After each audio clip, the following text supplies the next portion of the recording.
કહેવાય છે કે એક માતા માટે તેનું સંતાન ક્યારેય નથી મળતું, અને જમ્મુના અરનિયાથી આવેલી આ તસવીરો એ વાતનું સૌથી મોટું સાક્ષી છે.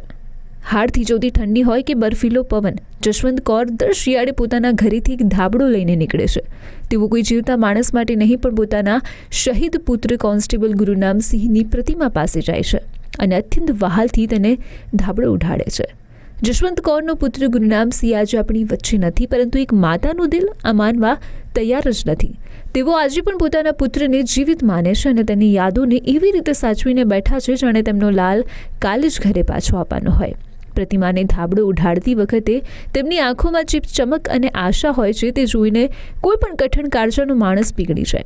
ઓક્ટોબર 2016 હીરાનગર સેક્ટરમાં જ્યારે આતંકીઓએ ઘૂસણખોરીનો પ્રયાસ કર્યો હતો, ત્યારે કોન્સ્ટેબલ ગુરુનામ સિંહે આતંકીઓને સરહદ પર જ રોકી લીધા હતા અને આતંકીઓનો સફાયો કર્યો હતો. અને આ જ અથડામણમાં ગુરુનામ શહીદ થયા હતા.